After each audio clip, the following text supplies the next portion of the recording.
We recording? Great. Good evening, everybody. My name is Alex McDonald, Business Administrator for the Township. Tonight is our annual hurricane preparedness session for the public.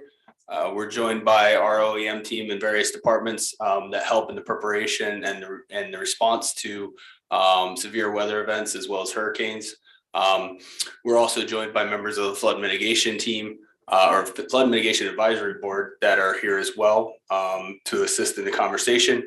This meeting is recorded, will be posted to the township's website for everyone to view. This is a very important time. We are less than a month out from hurricane season, and we've done this for the past, I want to say 3 or 4 years to make sure that we're alerting the public, providing information about how to best prepare yourselves, but also how we prepare as a community and as a township, and just provide an opportunity to answer questions about that preparedness and that response. So we have a PowerPoint presentation that we'll walk through. But before we get to that, I would just like those that are up here to introduce themselves and your position with the township. Chief Robert Echeverria, Fire Chief, and also Deputy OEM Coordinator. Chris Beatty with the Melbourne Fire Department, Fire Captain, OEM Coordinator for the Township. John Walker with the Melbourne DPW, Assistant Superintendent of Public Works. Michael Giambattista with the DPW, Supervisor of Public Works. And Jesse Molman, Assistant Business Administrator and Deputy OEM Coordinator. Great, thank you. So Jesse, you want to bring up the PowerPoint for those viewing at home? Great. So just a little bit in terms of the local municipality when it comes to emergency preparedness. We do have a, where are you at here? Is that the first slide? Sorry. The Office of Emergency Management. The Office of Emergency Management consists of, as you've heard, the Assistant Business Administrator, Fire Chief, Captain Beatty, Captain Ed Blazinski, who wasn't able to join us tonight, and myself, and of course the various departments that respond in an emergency. Our job is to be ready at all times and ready to respond and set up a emergency operations center for severe weather events or other types of disasters or responses that necessitate the OEM. Generally speaking, in the past, we've operated out of the fire department using their non-emergency number to answer calls and respond to residents during a severe weather event. We do have and are standing up an operations center in the basement of the police department, where we will have phone capabilities as well as computers, as well as monitors and different things that will help and assist us during these types of events. So what we're going to go through tonight is really sort of what we do to prepare, what we think residents should be doing to prepare, and then providing additional information that we have throughout a variety of resources with the municipality. So the Local Emergency Planning Council is a larger group that consists of not only Melbourne Township's OEM, but also the Board of Ed, the mayor, the Red Cross, Essex County, and we get together twice a year. We have a meeting twice a year to discuss local emergencies and what we are going to do in response to those, whatever issues are arising. And it's a very informative meeting that takes place. And sometimes we are required to do drills with those meetings to make sure that we are ready to respond to a variety of issues. This Local Emergency Planning Council was in effect during COVID We were meeting on a regular basis as well as OEM internally on a regular basis during COVID. And certainly, of course, something we do during severe weather events. Go on to the next slide. I'm gonna turn it over to Rob and Chris. Talk about the fire department. As you can see, the pictures are newest piece of equipment, courtesy of Storm Ida. It's a 5-ton decommissioned military truck. We can go to about 5 to 6 feet of water without having flood intake shut the engines down, so we can do rescues a little safely as opposed to using different machinery from the past. Pumping out homes, as you all remember, we fire department pumps the basements outside. The DPW pumps the outside water. There are different styles of pumps and different requirements for those pumps. With that being said, the pumping of the basement outside, the water has to equalize from outside to inside. So if there's water inside and outside, the outside water has to be done first before the inside water. Or the pressure from the outside water could potentially collapse the basement walls. So sometimes we might not be able to pump out right away, but we will pump the basements out as well as quickly as we can, working in conjunction with the DPW with their larger pumps, rectifying that. And 911, life-threatening, with our Mountain Valley Communications Center takes most of our calls, but when we have the EOC open, we'll be taking some of those non-emergency calls as well as in the firehouse as well. And just a few things for me, my own personal emergency kit. I've been doing it for a little bit, so it changes from season to season. So it's a little bit different. So now we're going to hurricane season. Basic first aid kit, small first aid kit. Power cord for the iPhones and iPads, because that's super important for my family. All right. Basic toiletry kit. 2 types of flashlights, battery powered and rechargeable. So when you get power, recharge a rechargeable one, have a small battery powered one. And this sits in my basement on top of a case of water next to a pack of like granola bars or something. That's always changing out. Used to keep the food in the bag, realize it expires. So now as we learn, as well as we go along, we do things. Winter months, there's usually a blanket there. Comfortable for me and my family for 24 hours, just grabbing this. If we lose power, stuff happens. I get stuck at work. My wife knows, kids know, this is good for 24 hours. We can make do. And then, we have other contingency plans at home for going to relocating to other family members that aren't affected in that. The chief can touch on some other. No, I just wanted to touch base on the high water rescue trucks. I wanted to thank Alex and the township committee for really overnight granting us the permission to purchase it, providing the funds. It's still a work in progress. We just finalized our policies and procedures of it. We're still awaiting the gear that comes with it, our rescue suits and flotation device. And because this whole area and pretty much the nation, even a lot of the East Coast states too, were affected by a lot of rain events last year. We're a little slow getting that equipment on the PFDs. We do have some, but we just want to, have more. But again, it's really thanks to the committee. Without their support, we wouldn't have that out front today. Yeah, just to touch on a couple of things that the fire department is talking about too, is that certainly the rescue equipment for water rescues was ordered pretty much the same time as the high water vehicle.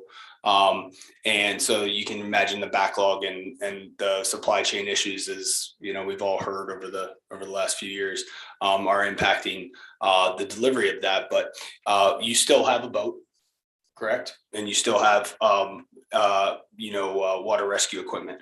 We're just upping our game a little bit with regard to that.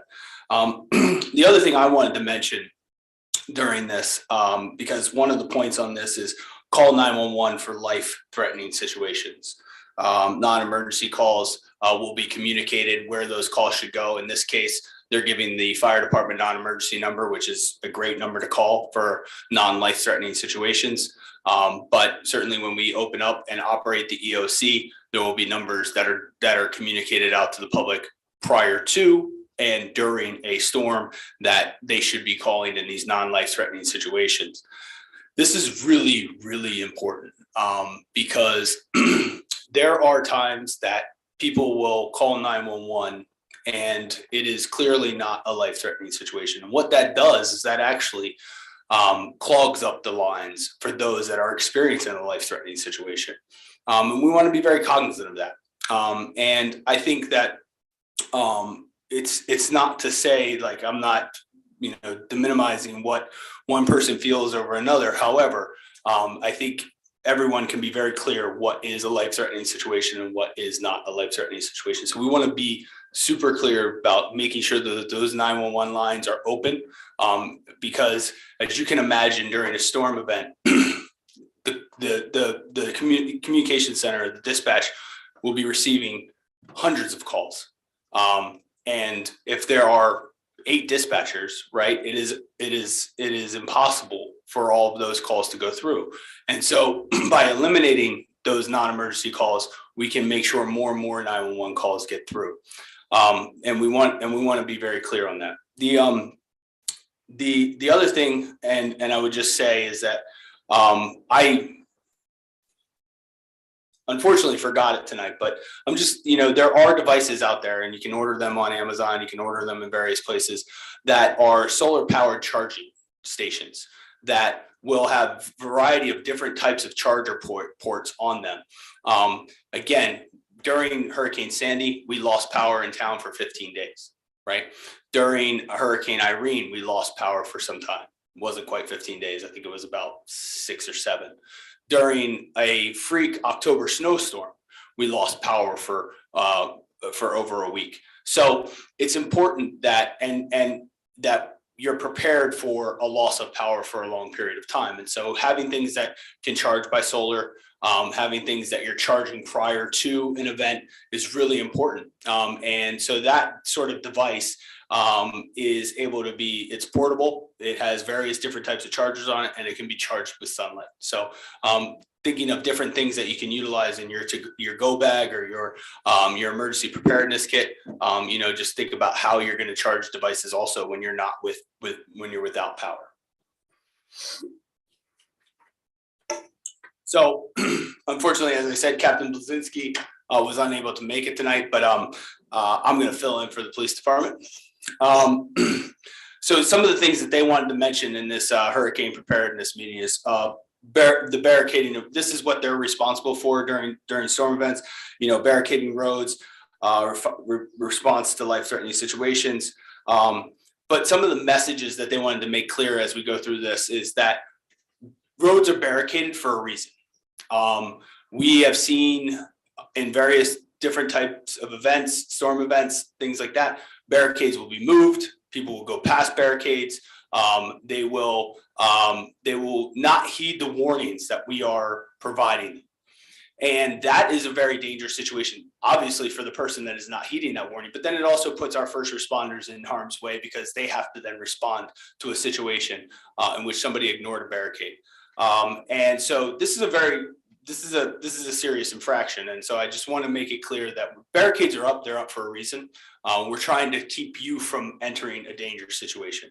So the police department wanted me to emphasize that people should heed barricades. They're there for a reason.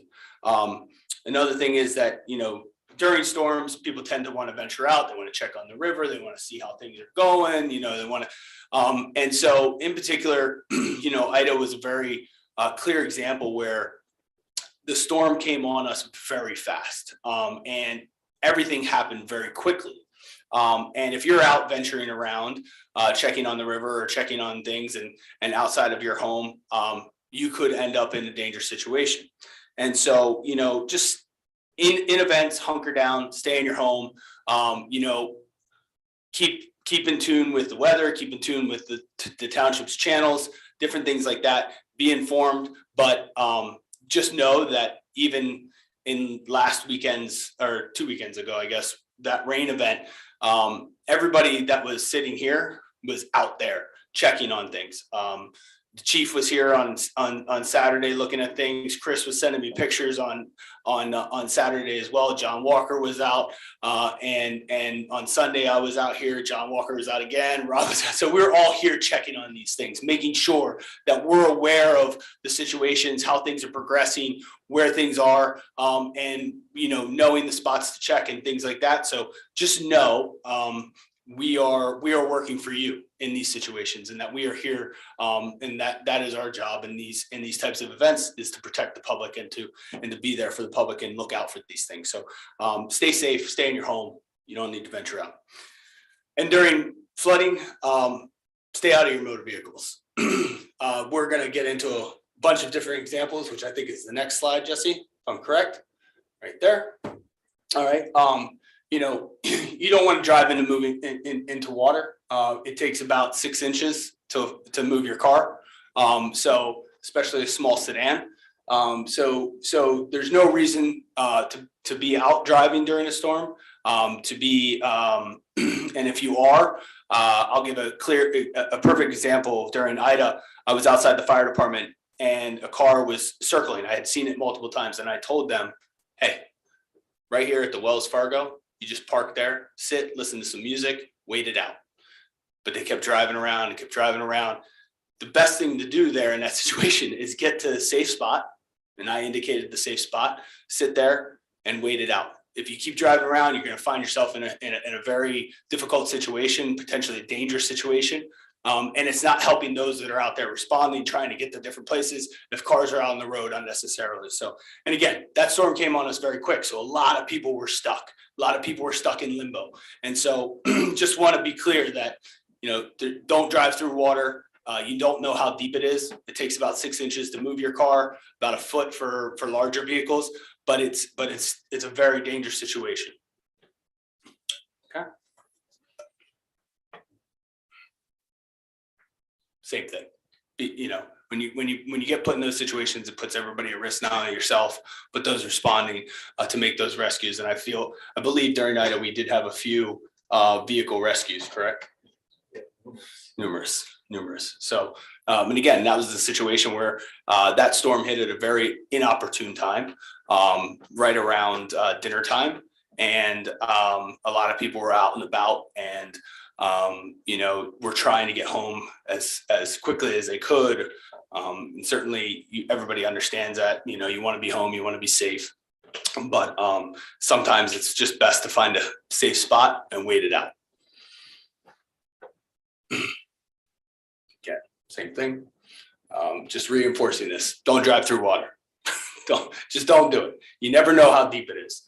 And you never know whether it's moving or not. And sometimes it's very hard to see, especially at night. I'll give the example, driving home on Sunday night during the rainstorm. I had hit a puddle, not seeing that it was there. And it was a large, long sort of puddle. And immediately, felt like, hydroplaning and all of that. So you have to be very careful. You can't see it. You can't see how deep it is. You can't judge the depth. So just make sure that you're very cognizant of that. All right, Public Works, John and Mike. This is what Public Works is responsible for prior to a storm. Yeah, pretty much. We make sure our facility, we have our own fuel pumps. So we make sure we have plenty of fuel. Our place is powered by a generator, so it's always functioning no matter what happens. We have barricade trailers that are all ready to go to block off roads. That's one of our log trucks there that we can use to help. You can see it's pulling a large tree out of the river on Essex Street. So we make sure that truck is working and fueled up and has chainsaws in it. My history of the groundwork is on the shade tree department, not so much on flooding responding. So I'll let Mike talk about that some more, but on the tree end, the trees down across the road, our main goal is to get the road open. A lot of times we're limited to what we're doing because power wires may be involved. So our best friend is barricades and caution tape. And if you see that, stay away from it, because even if the road's clear, we open up the tree issue, there still could be wires down. We have generators, pumps, make sure everything is working and, in full operations prior to the storm. We actually have 2 of those trucks. One of them's older, but it still works just fine. So we can dispatch multiple crews to different locations, and that's a game changer there. It can move heavy pieces of wood, to clear the roads. Yeah, so we have multiple pumps. We have 10 2-inch pumps and we have 2 6-inch pumps. So a 6-inch pump is huge. We can trailer it. It's a tow behind pump that can pump 60,000 gallons per hour. So it's not made like the fire department has to pump out like small basement leaks. It's made to get in the backyard and pump out water at high volumes. Unfortunately, a lot of times when it gets to that, there's pretty much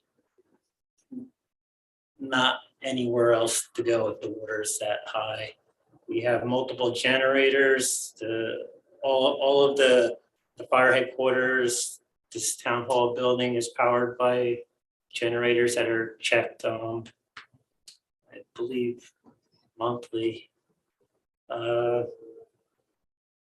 Yeah. Anything else? So yeah, Mike can prep you more on like the catch basins and storm grates and stuff like that we clear, and We have 4 zones of catch basins in the town that we clear prior to a storm. We have 2 zones of pipes and grates that are cleared before a storm. We have multiple equipment ready to go: barricade trailer, pump trailer, all our loaders, backhoes, skid steers. Excess of 1,000 sandbags are ready. We have over 5,000 sandbags at our yard with the sand there to fill if needed. We have auxiliary fuel tanks there. Anything we would need to fight this storm. We have 2-inch pumps, 3-inch pumps, 4-inch pumps, 6-inch pumps, and 6-inch pumps, 60,000 gallons per minute. And the 4-inch pumps are 36,000 gallons. These are heavy duty pumps. This is stuff that we do all the time, getting ready for a storm. Yeah, Public Works is really the crux of the pre-storm preparation. So we'll go into the next slide, just some quick facts. They have over 2,400 catch basins in the township. But as Mike said, there's certain sectors that we are concerned about. There are certain zones that we are concerned about. We focus in on that in pre-storm preparation. So, what you'll see prior to storm is Public Works in those areas, amber lights on, making people aware that they're down there working, clearing pumps, clearing catch basin, clearing pipes and grates, and making sure that we've inspected everything prior to the storm and prior to the stresses that are going to be put on those systems during the storm. And so, certainly what we do not want, and what we, I think, will come out as we continue to converse about this, what we do not want is, we don't want people in the middle of a storm clearing catch basins. All right. We don't want people in the middle of a storm investigating. We do not want people, trying to clear a path or anything else. So these guys know where the manholes are. They know where the catch basins are. If there's something that needs to be addressed, they will attempt to address it. One of the things that happens during storms is that, and John Walker was telling me about this the other day, is, what happens is that people tend to wade out into ankle high water or, knee high water because they can get through it. You have no idea whether a manhole cover is popped. And so unless you know exactly where these manholes are, you could find yourself, falling through one of those manholes. So we just encourage people not to go out, not to be in these storms, not to, explore, venture out or try to fix something or whatever, because that is a very dangerous situation.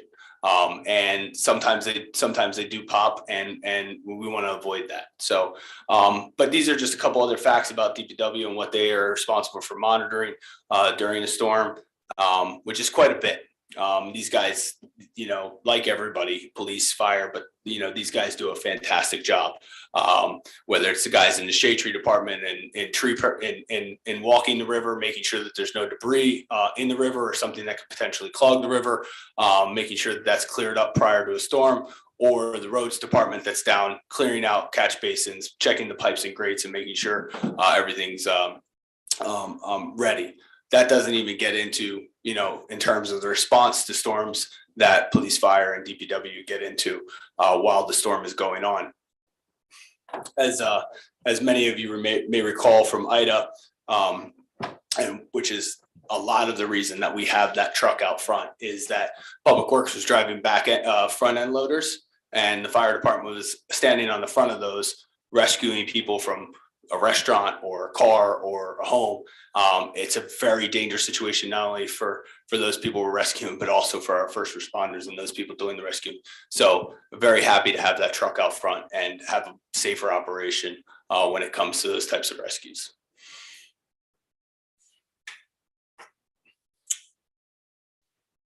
Rob, do you want to touch on response and recovery just a little bit?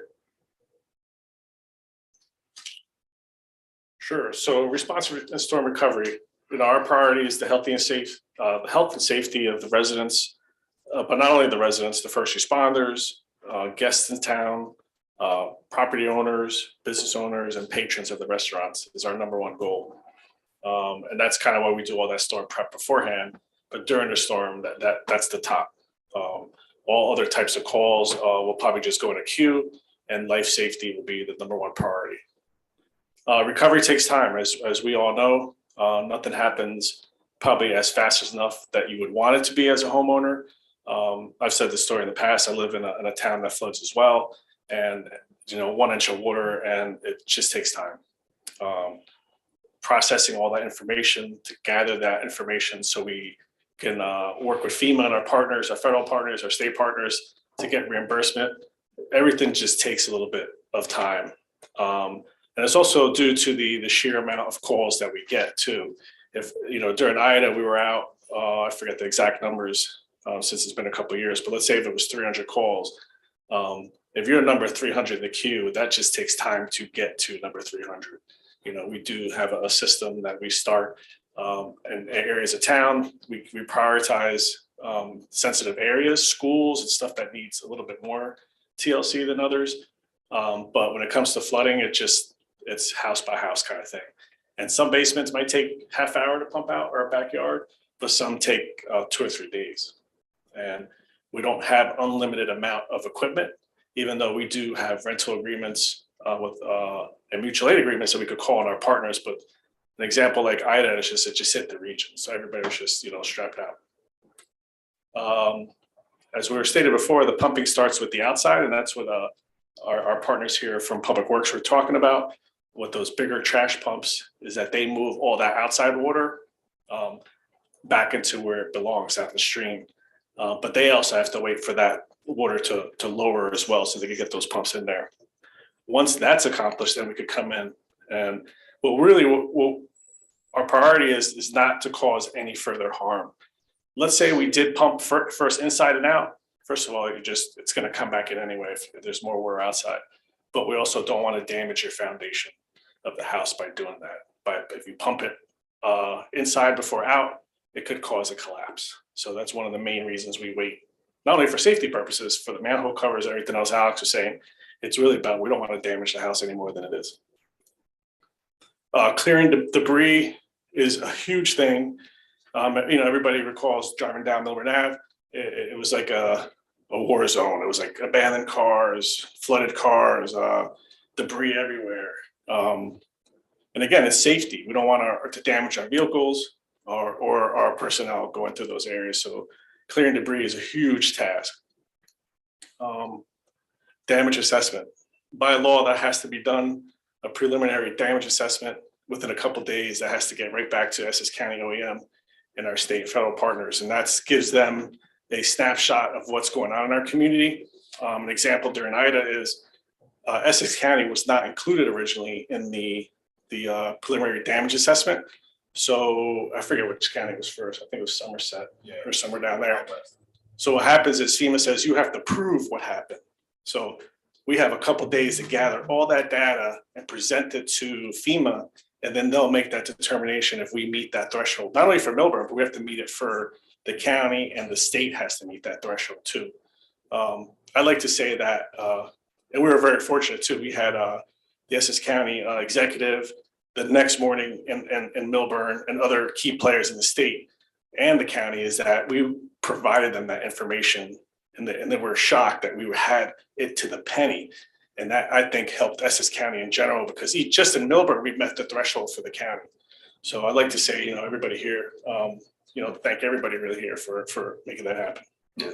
Just to add on that a little bit too, when it comes to preliminary damage assessment, is that we do this not only from a commercial standpoint or a municipal standpoint, but we also will walk around the neighborhoods that are impacted.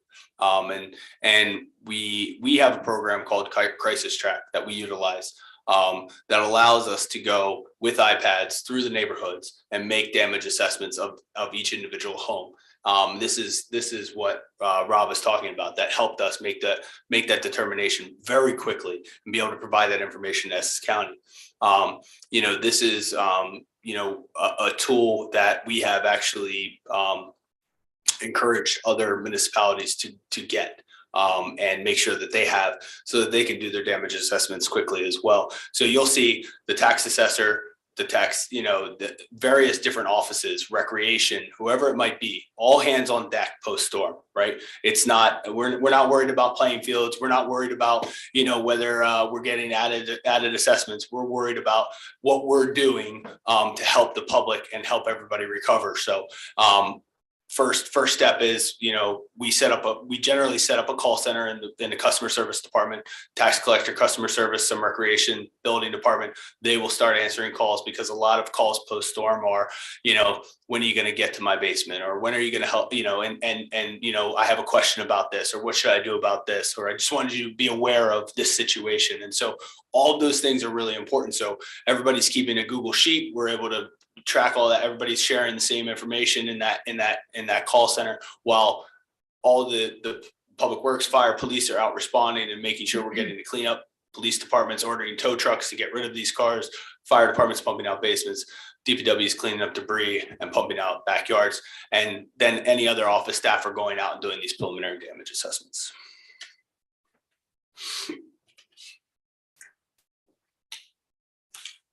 So obviously there's multiple layers to hurricane preparedness. There is the layer of what we as a municipality do in preparing and then responding and then helping recover. And then there is what individuals do, which is also really, really important. One of the most important things we can do, and we all sort of have to do in our own homes, certainly is because we're going to be here, is how do we prepare ourselves as individuals, as families, for what might come. And so there's a couple things that we've listed here. Insurance, know your risks. It's interesting, over the years here, I've had people come in to town hall, and one of their questions will be, do I need flood insurance? And so I've sort of, thought about that for a while. I said, well, if you're asking that question, you do, right? If you feel like you need to ask that question because you might be in a 500-year flood zone, or if it's a worry on your mind or a concern, then you do. I think you should get it, right? Because in the end, insurance is just that. It's just in case you might need it, right? And you definitely want it when you need it. And so I would encourage those that, have experienced any little bit of flooding, or have, or asking that question themselves, to get the insurance. Assist your neighbors. If you find yourself that you're not in a bad situation, or you haven't been impacted all that much, take care of those around you, assist your neighbors. You can assist them prior to a storm with knowledge. You can also assist them during a storm, checking on them by phone, making sure they're okay. And you can assist them after a storm by helping them clean up or whatever it might be. The other thing that, we've spoken about in the past is, sort of making that plan, and having people that you may know in town that may not be impacted by flooding, and maybe having a plan with them saying, hey, look, I don't want to be in my house if there's a potential of real flooding. Can I come up and have, can I come up and stay with you and maybe have a glass of wine and hang out or whatever, while the storm's happening, because I know that you're not necessarily going to be impacted and I feel safer doing that. Talk to your friends, talk to your neighbors, talk to those that, that may need assistance. Just anecdotally, a story during Sandy, I was here. All right. My wife was at home with a 4-month-old. The person who sold our house to us had power. She went and stayed with her. Right. You have to lean on people during these times. We can't be insulated. We can't be, isolated. We need to make sure that as a community, we're taking care of each other. So,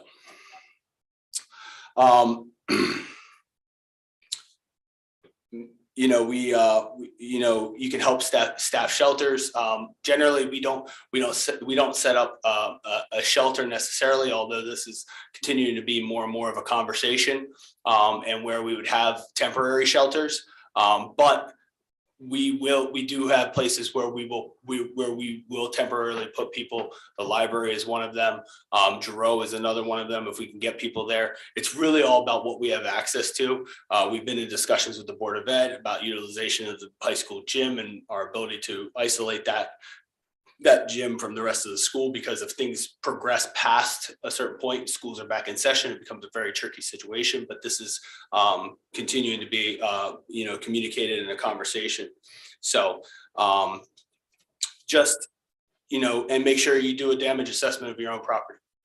Make sure you know what has been impacted, what hasn't, whether it was your hot water heater or your electrical panel or, things like that. And I don't know if you guys want to talk a little bit about utilities in a flooding situation, because this is always a question during a storm and post-storm.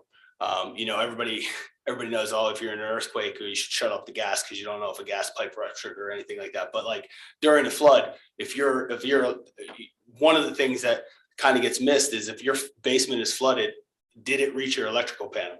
And you want to make sure that you're not venturing down into that water if it did. So I think that, and I know you guys have some experience with that. So I don't know if you want to touch on anything with that. Yeah, for us, we have 2 different styles of voltmeters that can read the electric inside the wire without getting too close, depending on the sensitivity of each meter. But again, for us, we're not going to go into anything that's hazardous. So if we see visible water running down your electrical panel, we're probably going to ask you to leave the house, because that's not safe for anybody. And we're going to call the power company to disconnect it from the outside as opposed to inside. Your hot water heater, your furnace, depending on the style and type, if it has a pilot light and you get water in it, all right, we're going to secure it. And then the gas company has to come check the unit and light it and turn the pilot light back on and light it. Some are, I forget the name of it, but they're like electronic ignition. So you don't have a pilot light, but we would do the same thing. If that gets water in it, we're going to shut the power to it, shut the gas supply to it, call the gas company to come and have them check the unit, because it could be faulty and lead to other problems. But for electric, power companies come in, we're going to secure the area the best we can. We're going to advise you, depending on the scenario, what you can and can't do, should stay or not stay.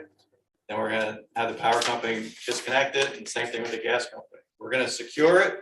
We're not there to fix it or mitigate it or troubleshoot it. We're there to make it safe, and then we're going to call the proper utilities to come check it out, and then they'll assist you from that point on. Does that answer your question? Yep. Thanks, Chris. So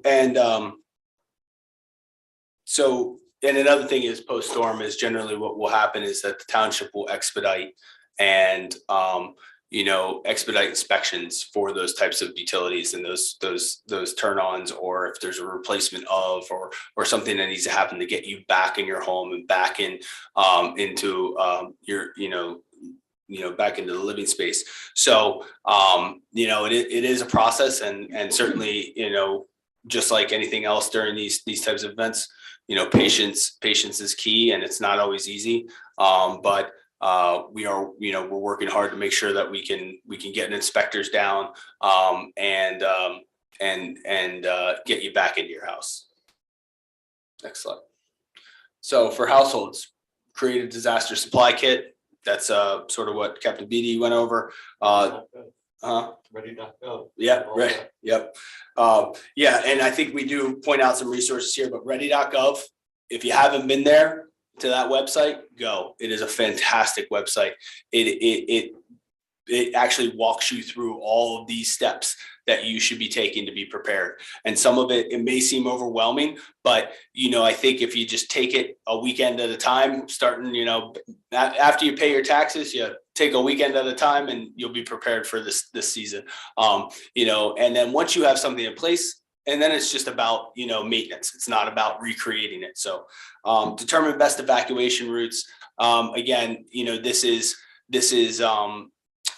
just important, knowing your area, knowing where you're going to go, if you are going to leave, if you're instructed to leave prior to. But again, as we found during Ida, the safest place for people to be was in their home. If they had ventured out, it would have been a very dangerous situation. So the instructions during Ida and during flooding events is, go higher in your home. Go higher in your home, but do not leave, because if you try to drive or you try to walk somewhere, chances are you could be putting yourself in a dangerous situation. We just went over knowing how to shut off your utilities, have a plan in place, emergency alerts and warnings, which kind of gets into the next slide, which is talking about the difference between different alerts. So flood advisory, be aware; flood watch, be prepared; flood warning, take action. Right? Flash flood warning, also take action. So a lot of times people will see flood watch and they'll think that is, and there's a confusion between watch and warning. Warning is not good. Watch is being prepared and understanding that there's potential danger. So just knowing the difference between those. This information's going to be on the slides. The slides will be up on the website. But a lot of these are now being put on weather.com or your weather app. So just be familiar with what they are. We've also provided, next slide. We've also provided the gauges that people can watch on the various branches of the river. I know that Chief Echeverria has these on his phone.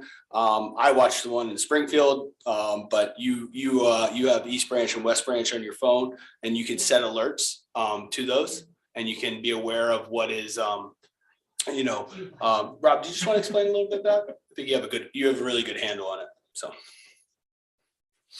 So the gauges start up at the an orange reservoir. There's a newly installed gauge there. And then it goes down to Diamond Mill Pond. There's a gauge there. And then the next one in Millburn is over on the Maplewood border on the Vauxhall Road Bridge. That's the other gauge. There's the one in Rahway River in Springfield, which is on the Mizell Ave. And then there's another one on the other side that is in Cranford, or Kenilworth Cranford border on the Kenilworth Boulevard. To me, as a homeowner in a community that floods downstream, I like to see what's at the top of the hill and all the way to the bottom, to see how am I going to react at home versus how am I going to react at work. The key one, obviously the downtown area and southbound, is the West Branch over by Diamond Mill Pond. And also the key thing too, when you're looking at the gauges, is that the gauges, you could go back in time. I believe it's 10 years. It could even be more longer than 10 years. So you could see what type of rain event is expected in this area. So the example was not past weekend, the weekend before a storm. I think total rain for the weekend was around 3 inches. And if you see the historical data on that gauge, it wasn't an event that to cause alarm. It was really like an Ida event, and there was like one right after Ida, which was like around 5 inches.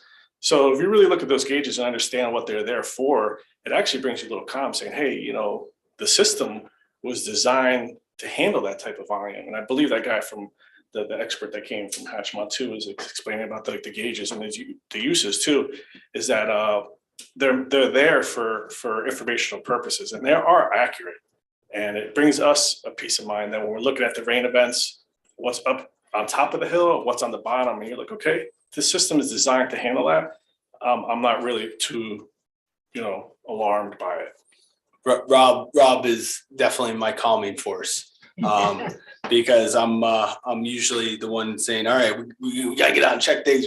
And Rob's like, he'll say, I'm looking at the gauges. I'm seeing it. It's everything's working as it should right now. So next slide. Again, ready.gov, make a plan. This website is beyond great. So I just encourage everybody to go to it and look through it, go through the various steps. Another resource is FEMA.gov. For those that do not have sort of NFIP backed insurance, flood insurance, that's something you may want to look into. The Millburn Township website has the Office of Emergency Management page. We also have a flooding page. We also have our Flood Mitigation Advisory Board page. Again, this is a good time for me to jump into the work of the Flood Mitigation Advisory group, is that they have a page on the website. We've had 2 public meetings thus far. We have a third one on June 1st. And this group has just consistently and constantly been working on, addressing these issues, looking into these issues. And it is something that, I think that the community, the committee, the staff should all be proud of, that we are no longer sort of hiding from flooding, that we recognize it, that we have a group focused on it, that we have education materials on our website about it, and that, the best thing that people can do is be educated about the way that their particular neighborhood is impacted, how they can be best prepared for these things, and know that there's a group constantly looking at this. Oh, sorry, go back one more. So Smart 911, also Millburn Alert. These are all important things for people to sign up for. Millburn Alert is the way that we're going to communicate during a storm. This is the way that we're going to get out phone calls. We're going to get out text messages. We're going to get out emails, whatever it might be. Generally, the type of message is going to be based on the priority or the urgency of the message, and wanting to make sure that it gets through. Not going to send an email if we want you to get up to the higher floors of your house, right? We're gonna make sure that that's a phone call or a text message. I'm not going to rely on you checking your email during the storm. Go ahead. This is a diagram that is on our flooding page. It's a really useful diagram to understand how things work in and around your house when it comes to flooding, and the different systems in your home. I encourage everybody to take a look at it. It also gives you some tips and ways that you can prevent even just normal rain, just normal rainstorms, how you can prevent some impact from those normal rainstorms. You have downspouts that are spewing water right by your foundation. You can expect that you're going to have water, in and around your basement. You want to get that water, away from your house, keeping in mind that you can't discharge water within 10 feet of your neighboring property. But these are all different ways that you can sort of help protect your home. Another really, really key thing is backflow preventers in low-lying areas and for basement toilet facilities, backflow preventer on your sewer lines. This is really, really important, because what happens is that no matter how hard you try, you're always going to have inflow and infiltration into your sewer system during large rain events. And then that inflow and infiltration can push back into lateral lines. You guys correct me if I'm wrong. I don't know what I'm talking about. You guys should talk about it. But pushes back into your lateral lines, and having a backflow preventer will prevent that from happening. So especially, those areas that are prone to flooding, those areas that are low lying, and for those houses that may have a plumbing or bathroom facility in their basement, you should really look into having a backflow preventer. I know a lot of people installed them after Ida, so we're just going to make that reminder again. I don't know, John or Mike, if you wanted to add anything to that. Yeah, as far as that goes, I would consider it just like you would a generator for your house.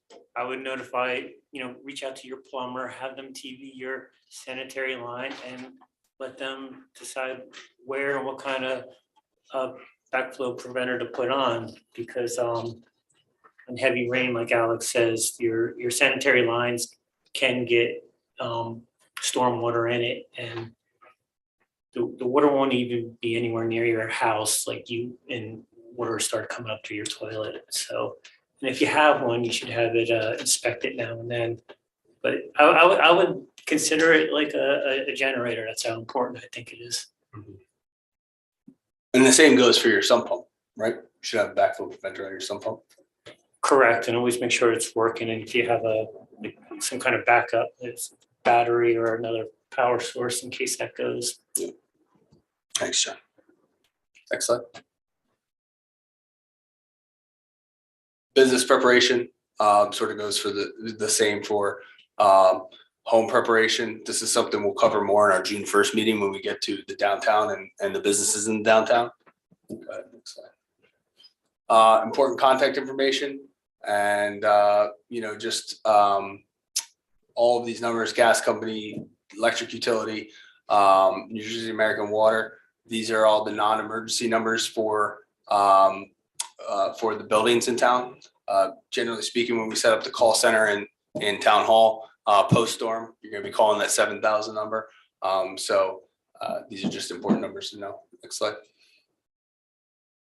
So, important one here, Millburn Alert has replaced Silk 911. If you have not signed up for Millburn Alert, please do. On the homepage, you go to emergency notifications and you sign up. This is the way we're going to communicate. So and this is the best way for us to get all calls out to the township or, text messages or emails or whatever it may be. So please just make sure that you sign up for this. We are only as good as and only can communicate only as well as the people that are signed up for these types of things. Facebook, we have a Facebook page, we have an Instagram page, we have a Twitter account, we have the township website, Millburn Alert, all of these communication channels. So please sign up.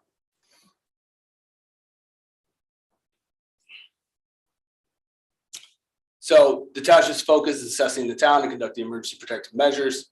Not to provide the play-by-play of the storm. Again, I think that people understand that you're responsible for checking on the weather, understanding the different alerts. That's why we've put the difference between watch and warning. Emergency communications will be disseminated as needs arise, and messages will be prioritized on Millburn Alert. As I said, this is the way we're going to communicate. Talk to your neighbors, check in, have a plan in place to protect family and property. Again, I know there's a bunch of different sort of ways to communicate. So, and there's WhatsApp groups and there's neighborhood groups and there's all sorts of different ways people are communicating, various Facebook pages and things like that. So again, we're not going to all those channels. We are on our channel. So if we'll post something on our Facebook page, feel free to share it. Share it to all those different places. We make a call, we send a text message, whatever it is. We're going through the channels that we have and that people will need to sign up for to get that information. Next slide. Okay. I think that speaks for itself. Community-wide planning, broad-based stakeholders, preparedness activities, the flood mitigation advisory committee, and the national planning system. So at this time, look, it's a ton of information, and we are always here as resources, and can't express enough what a fantastic job that all of your first responders do. Fire department, police department, public works, not only in the preparation but in the protection as well as the cleanup and the recovery. We are, and I think I've expressed this at each of these meetings, but I think we are extremely fortunate as a community to have the dedicated staff that we do. And I know I'm extremely fortunate in the position that I'm in to have these individuals to lean on and be a part of this team. I I feel confident when we go into these. You never want to be in this situation. You never want to be going through these storms, but you have to be prepared. You have to. You can't just assume that, it's not going to happen. You can't assume that you're going to be able to get ready a couple of days beforehand. Now is the time. This is why we have this meeting at the beginning of May. Now is the time. Get ready. Just be prepared. And if you never use it, great. We're happy. So with that, we'll take questions. Anybody have any questions or specifics about what we do or what these guys up here do? Happy to answer. Yes. Question about the pump on the Gilbert Place. 2 weeks ago, when we first have a lot of rain, some of my neighbors, they have backyard that have certain inches of water there. Then at that time, it looks like that pump was not working. Then somebody called police and the fire department. Then somebody turned it on eventually around 10 o'clock, and that pump started to work.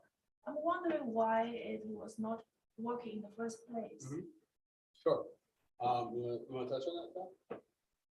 Yeah, so I was there on Saturday. It was working fine. Sunday, it was not. We had the controls looked at since then, and a fuse went, which did not make the pump kick on. As soon as we realized it wasn't on, as soon as the homeowners reached out to us, we went out there and we were able to manually turn that on. And once we did, the water went down immediately. So unfortunately, it's a mechanical issue. It could happen for like a power surge or a brownout that could cause this problem. We know how to resolve it. We have extra fuses. We were able to turn it on manually, and as soon as we knew about it, we responded and we got that pump going. But we were there the day before and it was pumping just fine, perfectly. So it's not a perfect world. We try, but we got it going immediately after we got down there. So just to, and to add to that is that, again, on Tuesday after that storm, we had a company come out, look at the control panel, look at the pump itself. The pump is about 40 years old, right? About that. Yeah, about that, I don't know for sure. Yeah, it's about 40 years old. So there are, and there are certain things that we will be addressing, in particular, not only the control panel, but also the float system, and ensuring that we're not relying on the floats in the pump currently, that we're going to set up an infrared sort of sonar float that will alert us when the water level gets too high, because that water level getting high can be an indication that the pump's not on, which would immediately dispatch these guys. So certainly, I think I talked to a couple of residents when we were out there. We are fortunate in the fact that we were able to address this immediately, and that we are able to make these fixes prior to the next storm. So, Thank you. Do you have any other questions? Yes, another question is about during after the Ida, we talk about like the reservoir on the upper stream next to the Brookside Drive, and also the pond in our Melbourne Park, the Taylor Park. Is there anything that we can do, like to release some water prior to the flood season? Yeah, so DPW released the pond in Taylor Park. That's what we have control over, and they'll do that prior to a storm. And but that's a temporary sort of relief, right? You're emptying the pond and it'll fill up again fairly quickly. But again, in a storm situation, what you're looking for is certainly you're looking for time. The longer you can delay a particular situation, the better. And so that draining of Taylor Park Pond certainly helps delay the pond overflowing and things like that, but it's not going to stop that from happening. as far as the Orange Reservoir goes, that is actually something that the Flood Mitigation Advisory Committee is working on quite hard to sort of get that rolling. It's a very complex situation. I'm not going to sugarcoat it. It's going to take time, but it is a real viable solution that we hope we'll be able to achieve. But we're dealing with Orange, the city of Orange Township, as well as Essex County in that. And so it's going to be quite a process to get there, but we're hopeful that we'll be able to do that. We're actually working on trying to get a bathymetric survey of that Orange Reservoir done to determine the depth and work toward that bypass solution, which would allow us to drain that water prior to a storm, effectively and not to impact, the downstream communities or the recreational uses there. So it is something that is currently being worked on. Okay. Mhm. Will there be any public comment or like something to inform us what is the progress? Yeah, so the Flood Mitigation Advisory Committee does have public meetings and we have been talking about this for at least a year now in earnest. But yes, so that will be continue to be a discussion and a project that the Flood Mitigation Advisory Group is working on. Yep. Thanks. You're welcome. Got one up there, Jesse?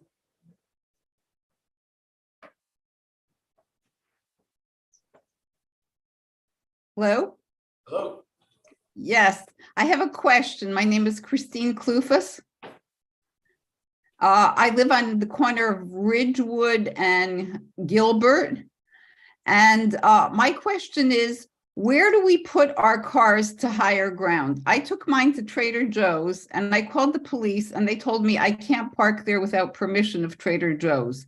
During Ida, I believe we were told to park at Trader Joe's. Can you give us some references what we should do with our cars? Yes, I'd be happy to, and that's a great question, Christine. So part of our communications going forward when there is a watch or warning with regard to flooding, we will let people know that they can move their cars if they wish to higher ground. However, the township is never going to indicate to the public that they can park on private property. Trader Joe's is private property. We will not use that as a reference or a place where you can park.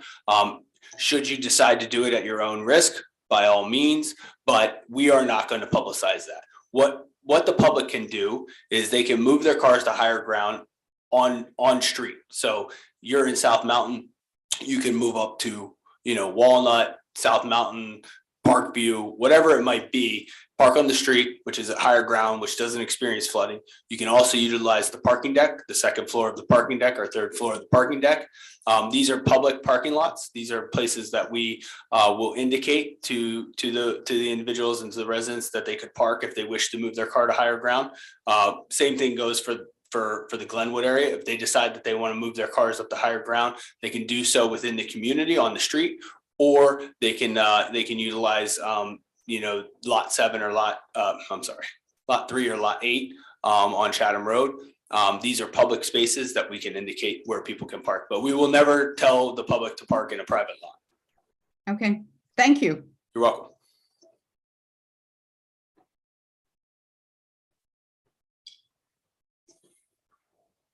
Are there any other questions from those viewing on Zoom? Any other questions from the public? Yes. You had touched on a shelter. We don't have anywhere a shelter set up that would have a generator, like if we needed one right now, right? That's correct.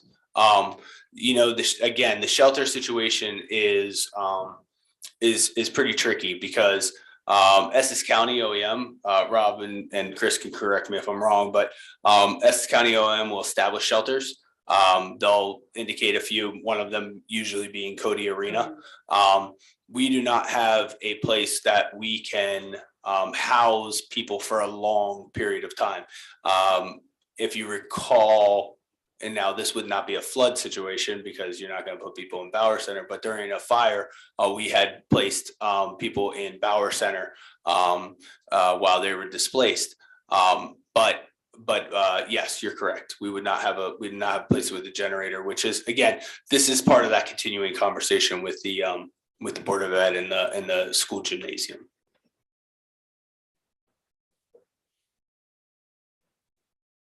Anything else? Yes. For Public Works, you mentioned you have pumps.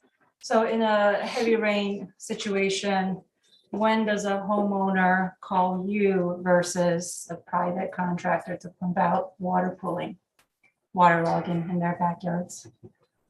Homeowner should always call the DPW first before anyone private. Mhm. We're here for you. We'll never leave you.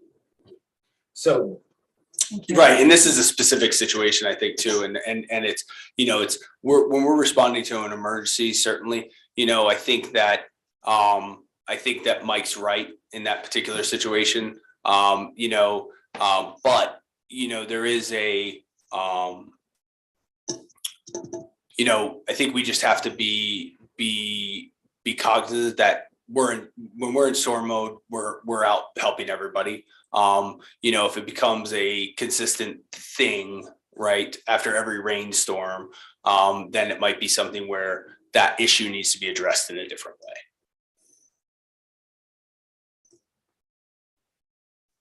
It's also important to note that those situations should be in some way impacting life, limb, property, right? I don't want to just, I have a puddle in my backyard, can you come take care of it, that type of thing.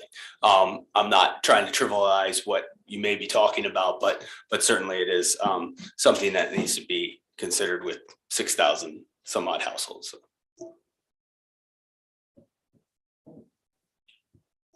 Anything else? Anything from the group? Good of the group? Go ahead, bro. Just gonna add a little bit to that, Alex. The bottom line is know your home and how water affects it, whether it's a minor event, a major event, not only how your home does with water inside, but also outside. And it's a good question you just brought up on the pumping on the outside. Is this going to be a 2 to 3 inch rain event? Know how your house handles that, because you're gonna kind of know when it's the 7 inch event. If you get water when it's 2 inches, then it's just gonna get worse. So identify your needs and be aware of the things that you could do now. If you do get water and it's just an inch, then maybe you need to add a sump pump. Maybe you need to add more drainage, or maybe check your gutters and stuff like that. But it's key to just know how your house affects it and have a plan, and have it for a minor event and also for a major event. Yeah. What was the rainfall intensity for 2 weeks ago? Oh, for the weekend, it was around 3 inches. But interestingly enough, in my own basement, I got more water during this storm than I did during Ida. Really? Mm-hmm. But there's so many factors that go into it. And I think everybody up here will tell you, every storm is different. No storm is going to be the same, act the same, create the same issues or whatever. But Rob's right. Knowing your house, knowing how things impact your house, knowing, I should have known, right, that after 3 days of rain, my basement was going to start getting water, right? And so, but also ground saturation prior to, or how high the water tables are, or, different things like that will always have a different impact on what's happening during a particular event. Still remember Irene and the fact that we had, I think it was like 8 days of rain intermittently prior to Irene hitting, and then getting all that rain really just sent things over the edge. And that's why we experienced the flooding we did. The ground was saturated, it wasn't holding the rain. The ground, when it's really dry, won't hold the rain, and the ground, when it's really wet, won't hold the rain. So, it's always that Goldilocks sort of scenario where if you're going to get a lot of rain, you hope it's somewhere in the middle. So. Anybody want to add anything else? Just post-storm, the cleanups and everything, just as far as tree work and stuff goes, just, give us some space, let us do our job. A lot of people get cabin fever. They want to get out there. They think it might be safe. If there's a barricade there and it looks like it's clear, it's there for a reason. So just, we'll clean it up. If we cut a tree that's blocking the road and it's not from your tree and we leave a pile in your lawn, we will be back. We'll clean it up. Don't get excited. We'll take care of it and just let us do our work. And you just gotta be careful all the time. The road may look clear, the tree's gone, you look up and there's a big limb hanging over your head. So just be careful. Don't ever go near fallen power lines in the street either. The barricades are there for a reason, for the pedestrian safety. You never know if it's live or not. Yeah, we had a lot of that, particularly during Sandy, when we had a lot of down trees and a lot of wires hanging around, and you know, people would be walking. I think the main message was consistently, if you don't know, assume it's live, right? Assume it's powered, assume it's energized. So. Jesse, you good? Okay. Well, just want to thank everybody for coming out, for tuning in. We'll be sure to post all this stuff on the website. Again, flood mitigation has a meeting on June 1st. Just ask everybody to be prepared. And if there's any questions in the room, let us know.